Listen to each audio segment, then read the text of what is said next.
ಬರೀ 48 ಕಾಂಗ್ರೆಸ್ ಪಕ್ಷದ ಅಭ್ಯರ್ಥಿಗಳು ಗೆಲ್ಲೋದ್ರಲ್ಲಿ ತೃಪ್ತಿ ಪಡ್ಕೊಳ್ಬೇಕಾಯಿತು ಅನ್ನುವಂಥ ಮಾತನ್ನು ನಾನು ಹೇಳಕ್ಕೆ ಇಚ್ಛೆ ಪಡ್ತೇನೆ. ಅದರ ಏಟು ಕರ್ನಾಟಕಕ್ಕೂ ತಗಲಿದೆ. ತಾವು ಇನ್ನೊಂದು ಪಕ್ಷದವರಾದರೂ ಕೂಡ ಸಿದ್ದರಾಮಯ್ಯನವರ ಪರ್ಫಾರ್ಮೆನ್ಸ್ಗೆ ಇದು ಅಳತೆಗೋಲಲ್ಲ ಅನ್ನೋದನ್ನು ಅದು ನಾನು ಹೇಳಿದ್ನಲ್ಲ. ಅದಕ್ಕೆ ದಿವಾಕರ್ ಅವರು ನರೇಂದ್ರ ಮೋದಿ ವಡೋದರಾಗೆ ಬಂದಿದ್ದಾರೆ. ಇವತ್ತಷ್ಟೇ ಗೆಲುವನ್ನು ಸಾಧಿಸಿರುವಂಥದ್ದು. ಇವತ್ತೊಂದು ಬಹಿರಂಗ ಸಭೆಯನ್ನು ಉದ್ದೇಶಿಸಿ ಮಾತನಾಡುವಂಥ ಕಾರ್ಯಕ್ರಮ ನರೇಂದ್ರ ಮೋದಿ ಅವರು.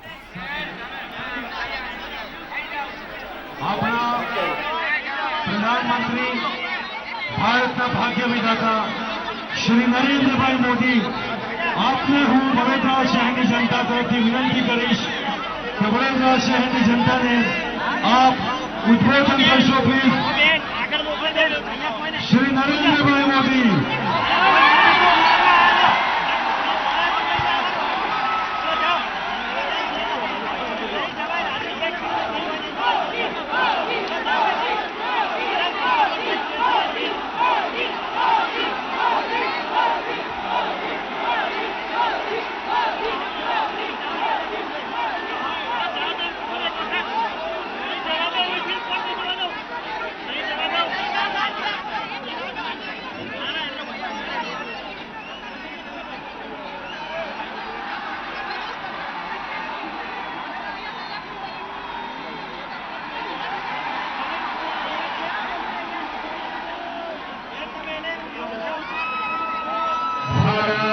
माता की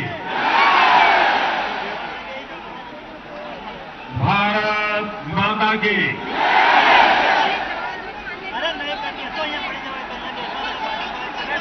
मंच पर विराजमान भारतीय जनता पार्टी के सभी वरिष्ठ महानुभाव,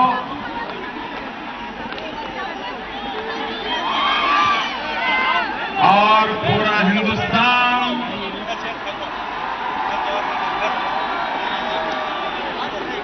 जिस नगरी के लिए आज गौरव कर रहा है, वडोदरा के मेरे प्यारे भाइयों और बहनों,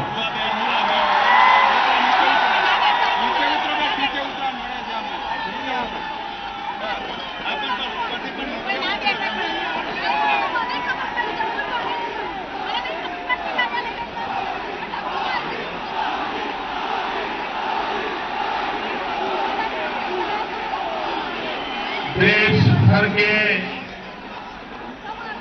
टीवी मीडिया के लोग आज सुबह से चाहते थे कि मैं कुछ बोलूं,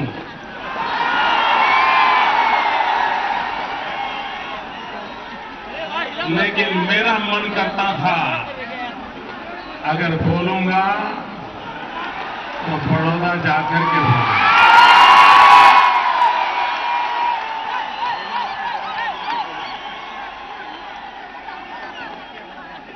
अगर पहला हक है तो बड़ौदरा के मेरे भाइयों बहनों का।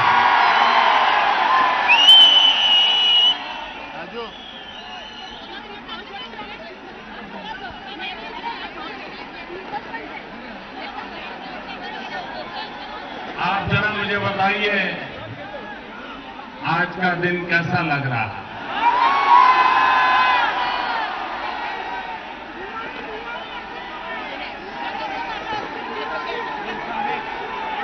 अच्छे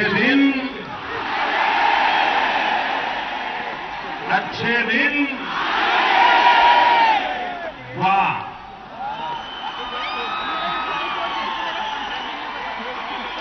भाई बहनों, आज से लेकर के वहां तक की ये यात्रा है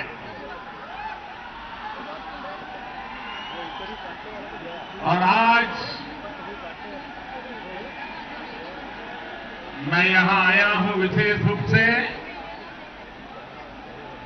आप सबका अभिनंदन करने के लिए, आप सबका धन्यवाद करने के लिए।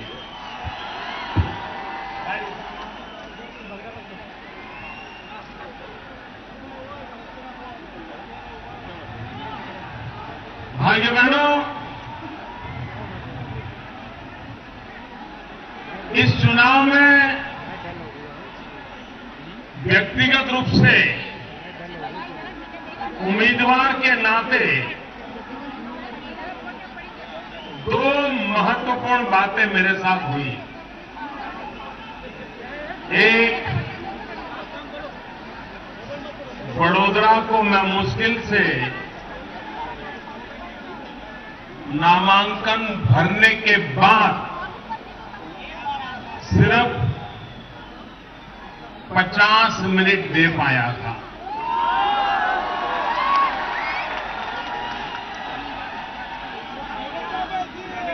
और आपने 5,70,000 वोट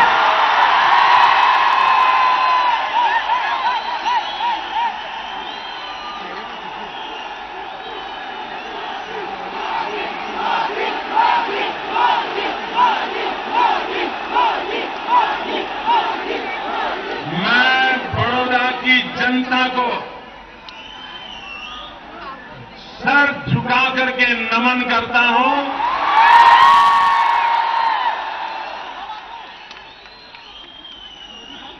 आपने जो प्यार दिया है और एक एक मतदाता ने नरेंद्र मोदी बन के काम किया है।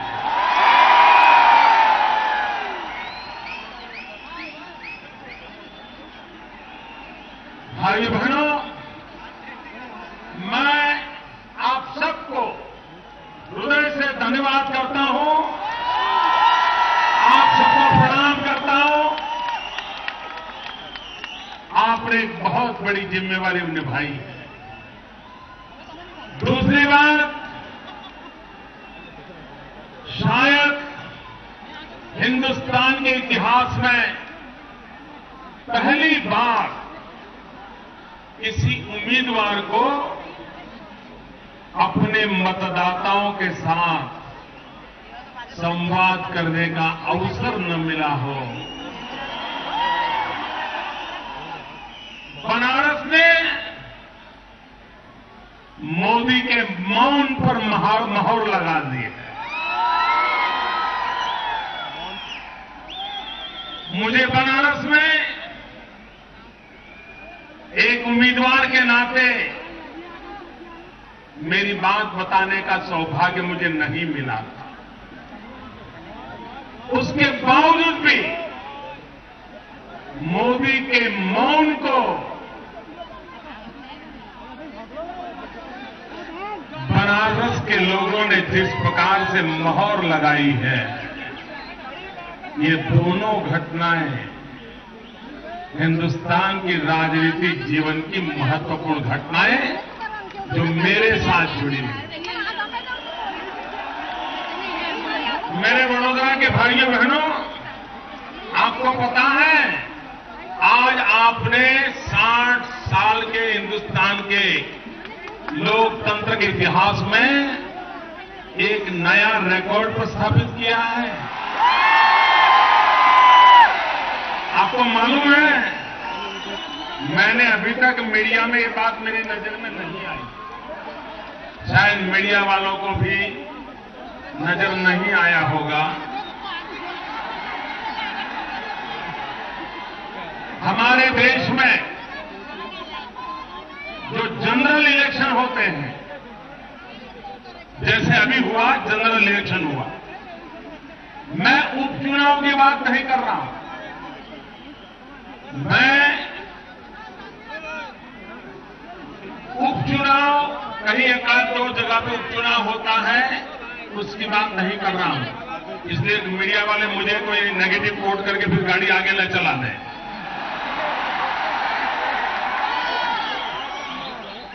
मुझे बताया गया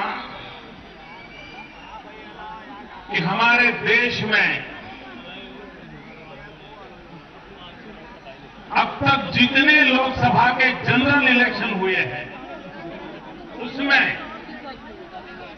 5,70,000 का रिकॉर्ड किसी ने किया नहीं। victory margin 5,70,000 in general election. ये काम बड़ौदा ने कर करके इतिहास में अपना नाम लिखा दिया। मैं इस नया रिकॉर्ड को स्थापित करने के लिए बड़ौदा के मेरे भाइयों बहनों को बहुत बहुत बधाई देता हूं, अभिनंदन करता हूं।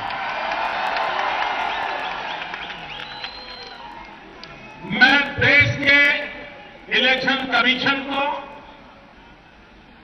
देश के जागरूक नागरिकों को और देश के निष्पक्ष मीडिया को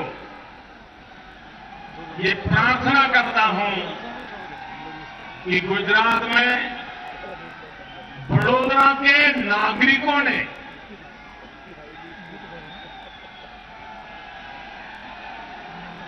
जो इनिशिएटिव लिए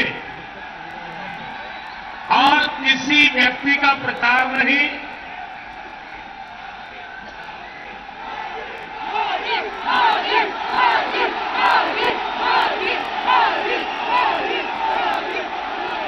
किसी व्यक्ति का प्रचार नहीं, किसी दल का प्रचार नहीं, किसी सिंबल का प्रचार नहीं, लेकिन पूर्ण रूप से लोकतंत्र, मतदाता, मताधिकार और मतदान की जिम्मेवारी, इन 4 मुद्दों को लेकर के बड़ौदा के बुद्धिजीवियों ने, सिविल सोसाइटी ने, एनजीओ ने, चैंबर्स ने, इंडस्ट्रियल एसोसिएशन ने, डॉक्टर, वकील, स्पोर्ट्स पर्सन, यानी बड़ौदा के नागरिकों ने मतदाता जागृति का जो अभियान चलाया, वो आजादी के इतिहास में सबसे बड़ी घटना है।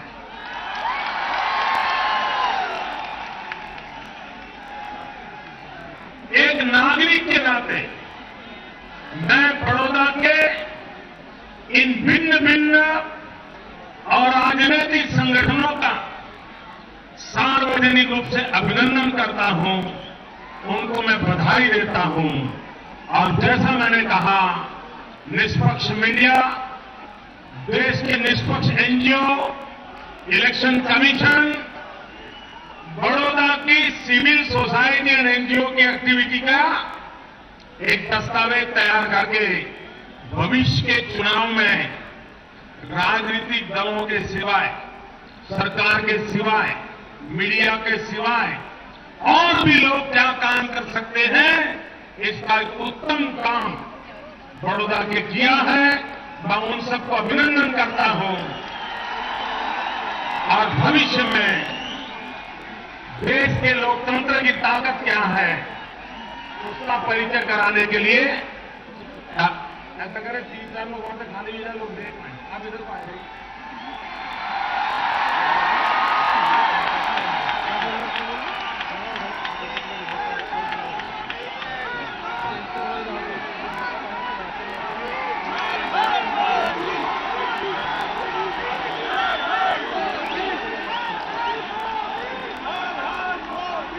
देखिए, मोदी कहीं पर भी हो, आपकी परेशानी उसको पता चल जाती है।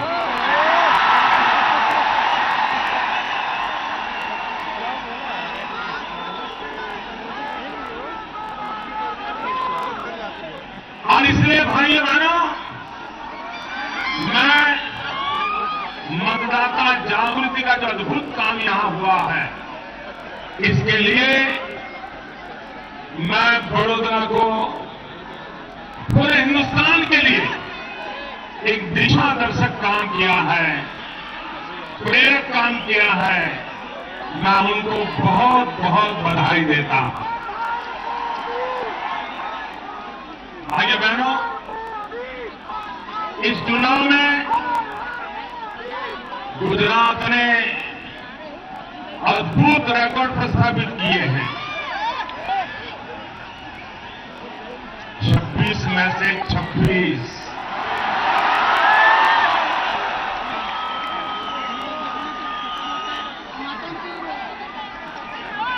पहले जब बोलते थे ना तो कुछ लोग हमारा मजाक उड़ाते थे। और मैं बताता हूं 26 में से अगर 25वीं आती ना तो कल हमारी धुलाई हो जाती। भाजपा वालों के सारी बातें बेकार गई। 26 का दावा करते थे, मुश्किल से 25।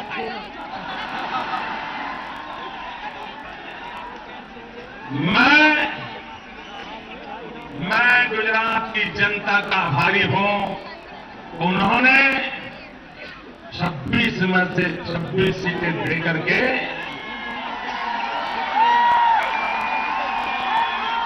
और विजय मामूली नहीं है। 1 लाख, 2 लाख, 4 लाख तो आसान है।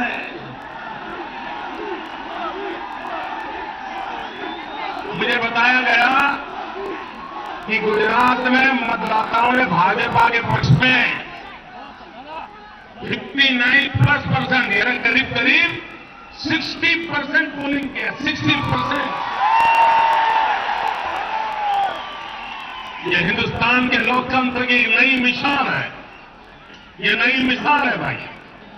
और इतना ही नहीं, कुछ असेंबली के उपचुनाव थे। अपने यहां जो दूध बेचने वाला आता है ना, तो 1 लीटर दूध लेने के बाद वो गृहिणी होती है, दूध वाला दे, अरे थोड़ा ऊपर डाल दो, तो वो थोड़ा दाम देता है, डालता है ना। सब्जी खरीदने जाते हैं तो फिर कहते हैं चल थोड़ा 2 मिर्ची कोसुंडा डाल दे, तो डाल देता है ना। तो गुजरात के लोगों ने 7 असेंबली के उपचुनाव थे, जिसमें 6 कांग्रेस की सीटें थी, 1 भाजपा की थी।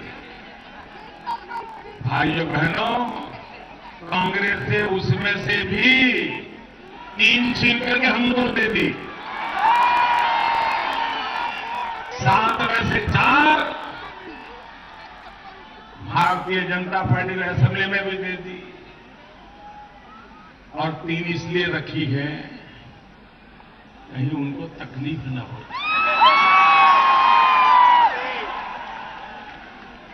भाइयों बहनों, ये चुनाव अनेक रूप से महत्वपूर्ण है। मैं नहीं जानता हूं, मैं बहुत व्यस्त था, इसलिए आज मीडिया रिपोर्ट क्या थे, टीवी डिबेट क्या था, उसके मुझे पता नहीं है। इसलिए अगर ये बात आ गई हो तो जिन्होंने भी इस बात को उजागर किया होगा, मैं उनका अभिनंदन करता हूं। अगर नहीं किया है तो भाइयों बहनों, देश आजाद होने के बाद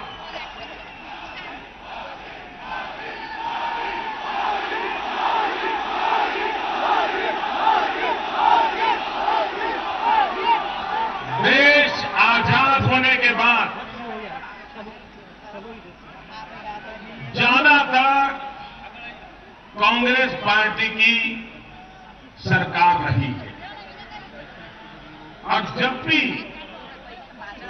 नॉन कांग्रेस गवर्नमेंट आई है तो एक प्रकार से गठबंधन।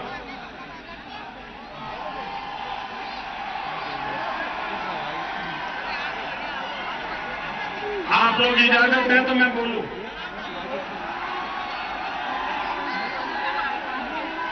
मैं बोलूं?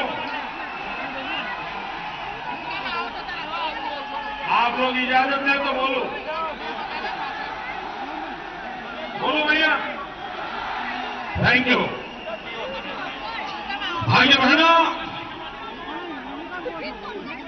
देश के आजाद होने के बाद जितने चुनाव हुए, दिल्ली में जितनी सरकारें बनी, ज्यादातर सरकार कांग्रेस की बनी या कांग्रेस के नेतृत्व वाले यूपीए जैसे गठबंधन की बनी, या विपक्ष के गठबंधन की सरकारें बनी। जयप्रकाश नारायण जी के नेतृत्व में जनता पार्टी की जो सरकार बनी थी वो भी एक प्रकार से कई दलों से मिलाकर के एक जनता पार्टी बनी थी। हिंदुस्तान के इतिहास में शुद्ध रूप से, ये मैं जरा शब्द प्रयोग जिम्मेवारी से करता हूं, शुद्ध रूप से कांग्रेस से सिवाय किसी एक दल की स्पष्ट बहुमत से सरकार बनी हो, आजादी के बाद पहली बार हुआ है।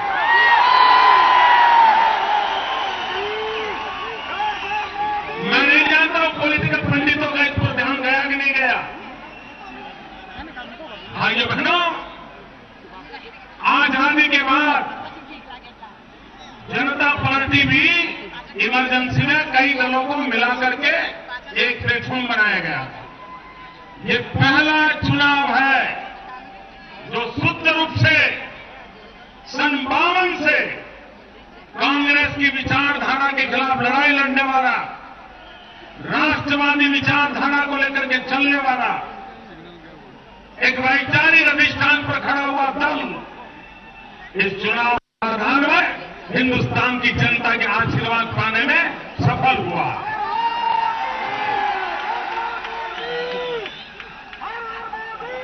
और एक महत्वपूर्ण बात,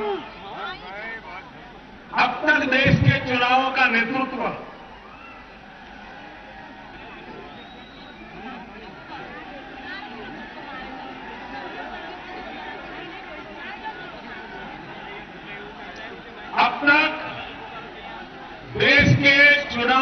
नेतृत्व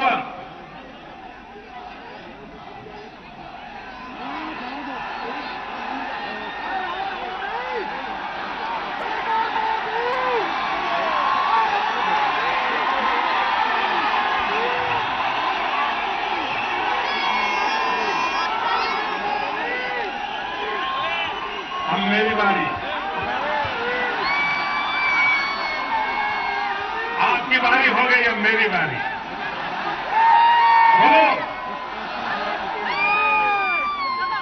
भाई बहनों, अब तक देश में जितने चुनाव हुए हैं ज्यादातर उसका नेतृत्व उन लोगों के पास था जो आजाद हिंदुस्तान में पैदा नहीं हुए।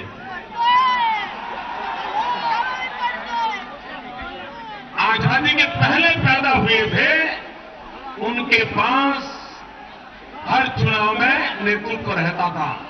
ये पहला चुनाव है जिसका नेतृत्व आजादी के बाद जो पैदा हुए उनके हाथ में था, चाहे कांग्रेस हो चाहे बीजेपी हो। ये अपने आप में, मैं जानता नहीं पॉलिटिकल पंडितों का ध्यान क्यों नहीं गया, लेकिन ये देश में पहली बार आजाद हिंदुस्तान में जिनका जन्म हुआ है, ऐसे लोगों के नेतृत्व में अब देश चलने वाला है।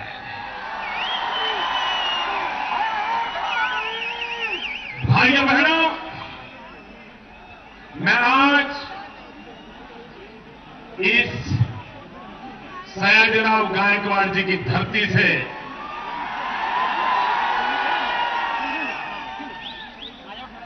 देशवासियों को विश्वास दिलाना चाहता हूं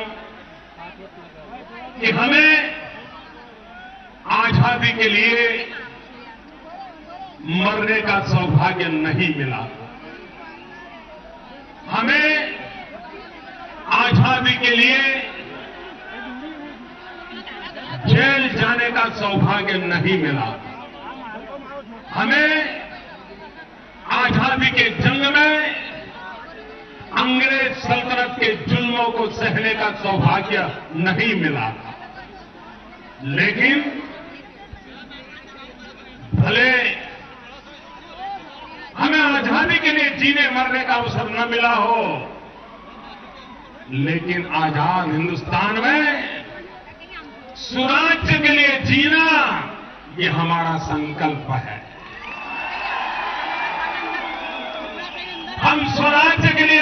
नहीं पाए, लेकिन स्वराज्य के लिए जी सकते हैं।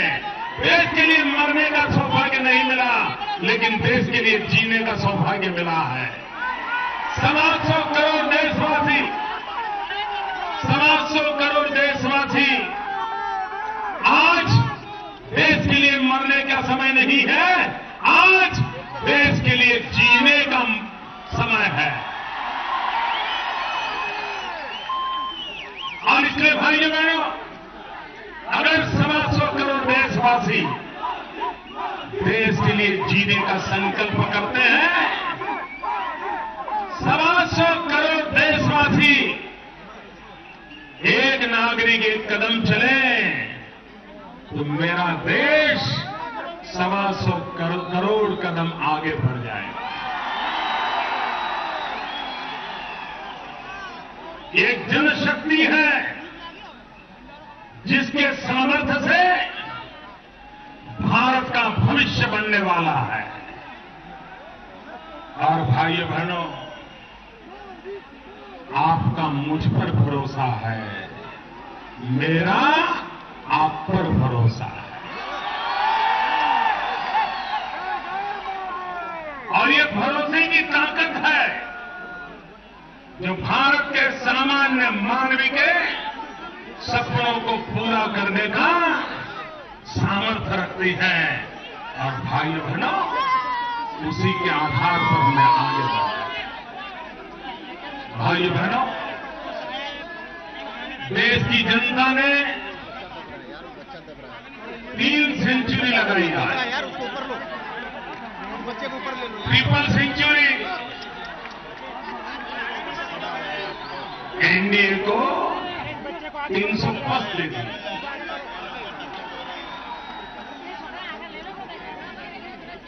देश की जनता का मैं बहुत आभारी हूं। भाइयों बहनों, मैं प्रारंभ से कहता आया हूं, ऊपर कर दो, आप ऊपर कर दो, ऊपर कर दो।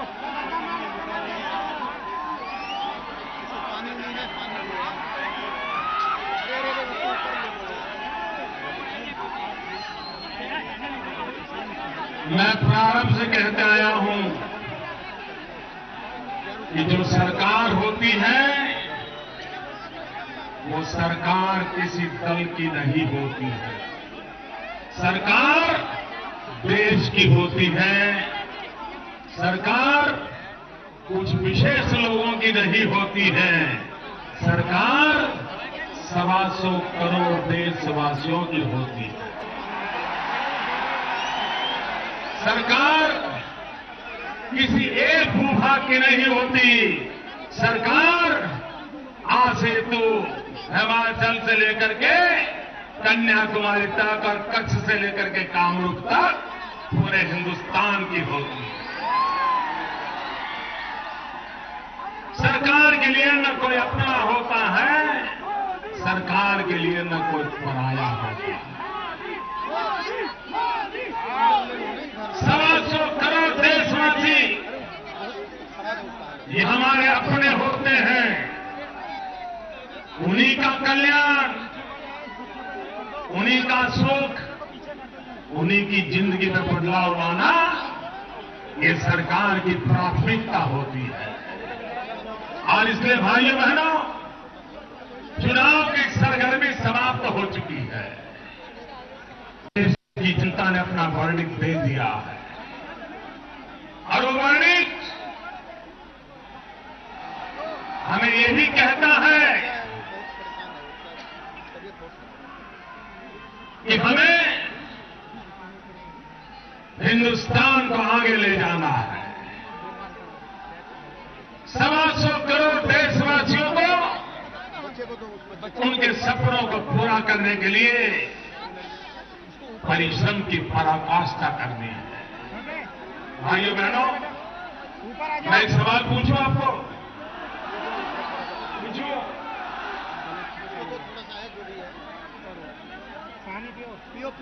परिश्रम करने की मेरी जो क्षमता है, मेरा सवाल समझोगे? पूछूं?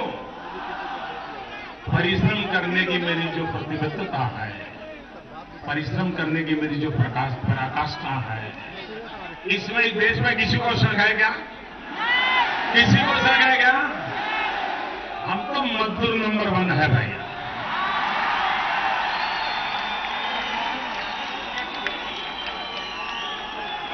आने वाले 60 महीने इस देश में मेरे जैसा मजदूर नहीं मिलेगा भाइयों।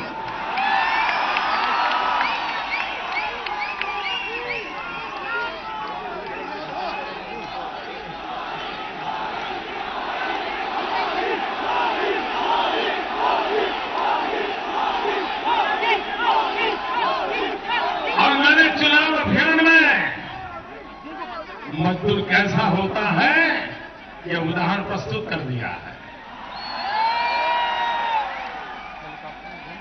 और ये एक विषय है कि मेरे विरोधी भी उस पर सवालिया निशान नहीं लगाते। मेरा घोर विरोधी मीडिया वाले भी इस विषय पर मेरे खिलाफ एक शब्द नहीं बोलते, मानते यार बड़ी मेहनत करने वाला इंसान। भाइयों बहनों,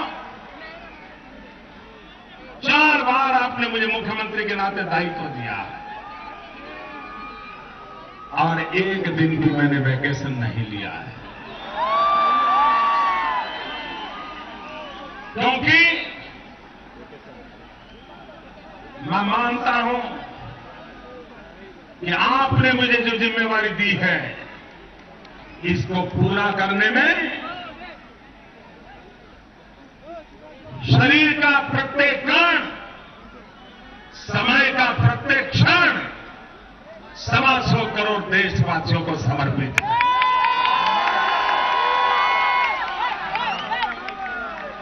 और इसलिए भाइयों बहनों,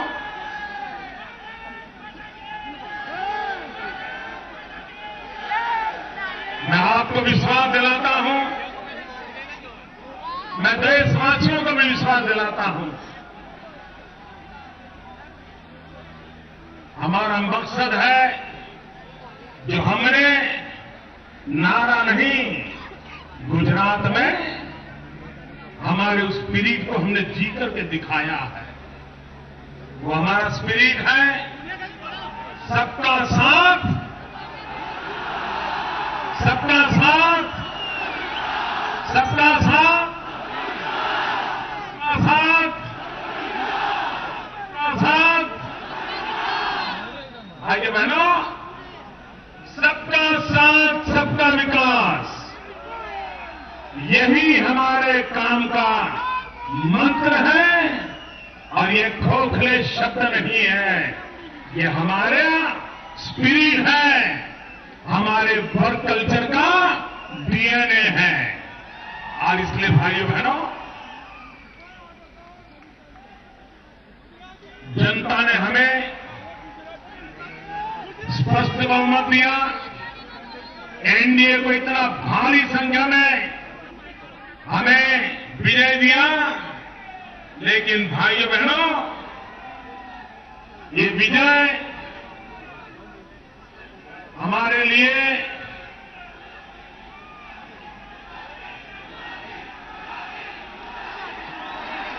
अब गुजराती मराठी सब आएगा, मराठी भी आएगा,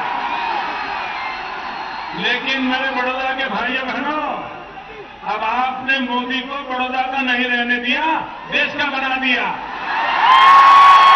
अब आप ही ने बना दिया, मैं क्या करूं, आप ही ने मुझे बना दिया भाइयों बहनों।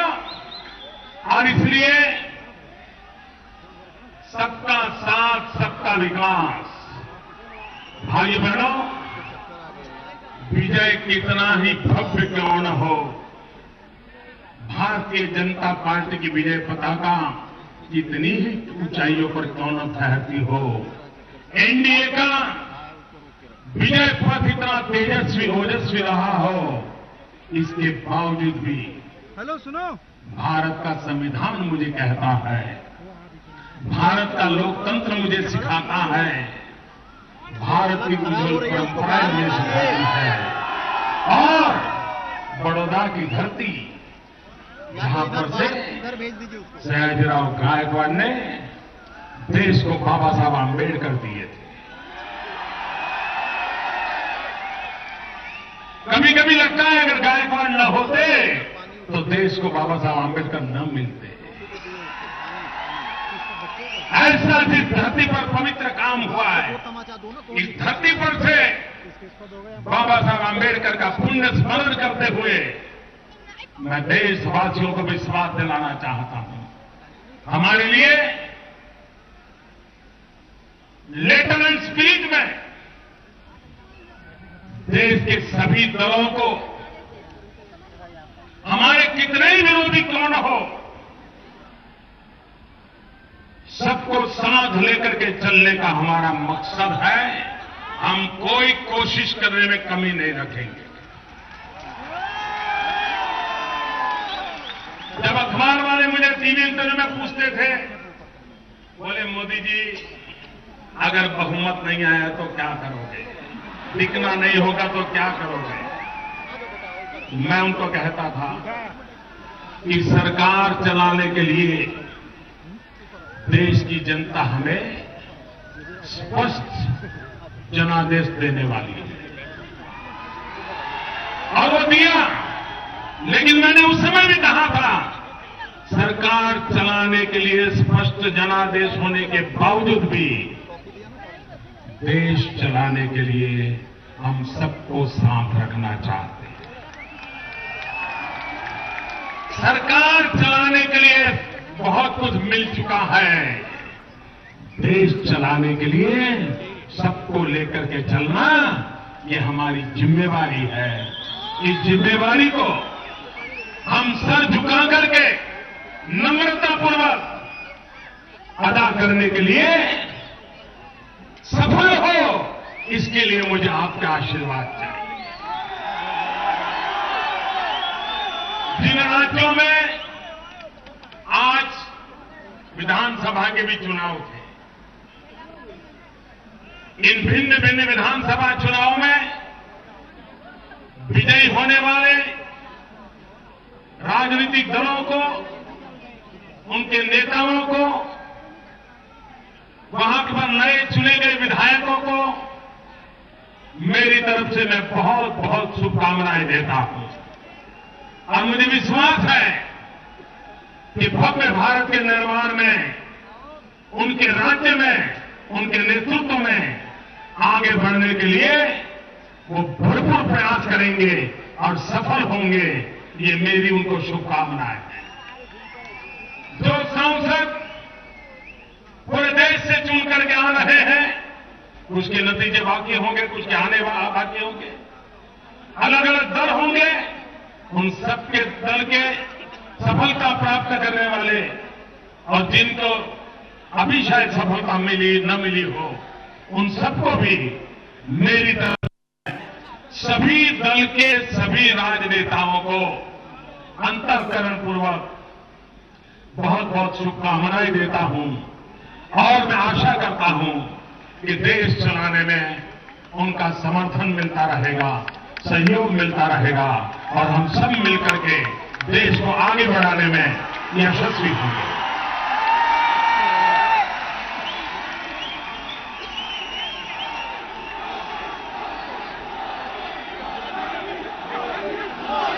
भाइयों बहनों,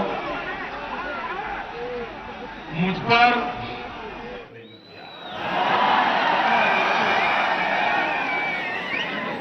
लेकिन आपके प्रेम की शुद्धता, आपके प्रेम की ताकत इतनी ऊपर थी भाइयों। मैं इन दोनों प्रकार के प्रेम को आदर करता हूं, कोई कटुता के बिना।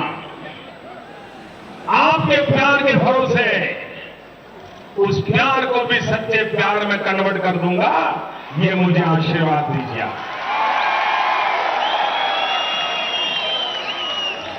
राजनीति में कोई दुश्मन नहीं होता, लोकतंत्र में कभी कोई दुश्मन नहीं होता।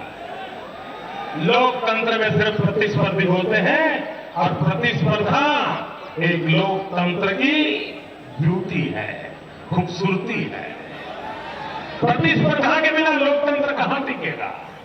और इसलिए प्रतिस्पर्धा अपनी जगह पर है, लेकिन लोकतंत्र की ताकत है सब अपने हैं। देश 125 करोड़ देशवासियों की भलाई के लिए ये सारी व्यवस्थाएं हैं। उन व्यवस्थाओं को लेकर के हम आगे बढ़े। भाइयों बहनों, आपने मुझे जो प्यार दिया, मैं एक बार मुश्किल से एक सभा करने आया था, लेकिन आपने इतनी जिम्मेवारी उठाई। मैं इस कर्ज से भली भांति दबा हुआ। भाइयों बहनों, मैं इस नगरी का विकास करके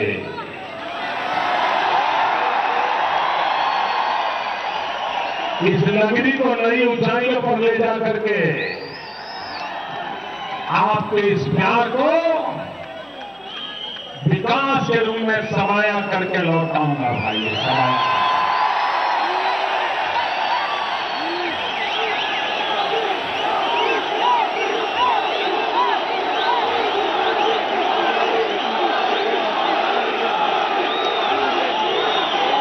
फिर एक बार भारत के 60 साल के जनरल इलेक्शन में सबसे बड़ा रिकॉर्ड एस्टैब्लिश करने के लिए फिर एक बार आपको नतमस्तक होकर के नमन करता हूं, आपको प्रणाम करता हूं और राजनीतिक क्षेत्र के उन कार्यकर्ताओं का भी जिन्होंने 40-45 डिग्री टेम्परेचर में पोलिंग बूथ को संभाला,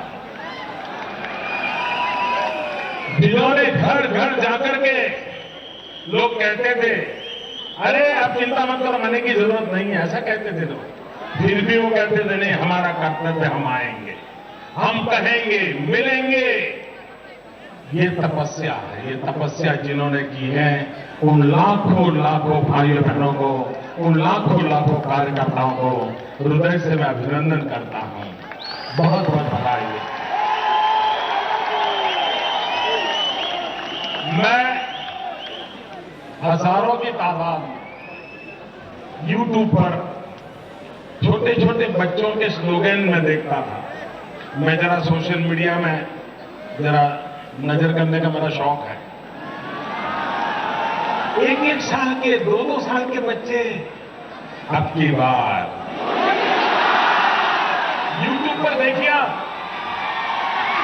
जिन बच्चों को शायद अभी अभी तो माँ पापा मम्मी बोलना सिखा था, वो बच्चे भी,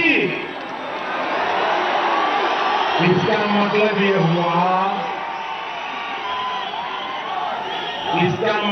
हुआ कि 15-16 साल के बाद जो चुनाव आएंगे,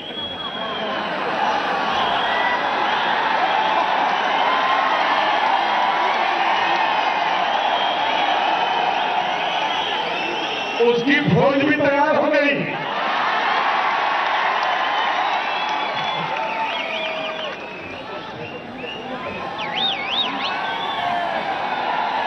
और यही तो लोकतंत्र की ताकत है, पीढ़ी दर पीढ़ी सक्रियता बढ़ती चले, लोग जुड़ते चले, कारवा बढ़ता चले। भाई मैं फिर एक बार आप सबका बहुत बहुत धन्यवाद करता हूं। मैं विशेष रूप से बड़ौदा भारतीय जनता पार्टी का आज आभार व्यक्त करता हूं कि उन्होंने मुझे यहां बुलाया, चुनाव लड़ने के लिए मुझे अवसर दिया और आप लोगों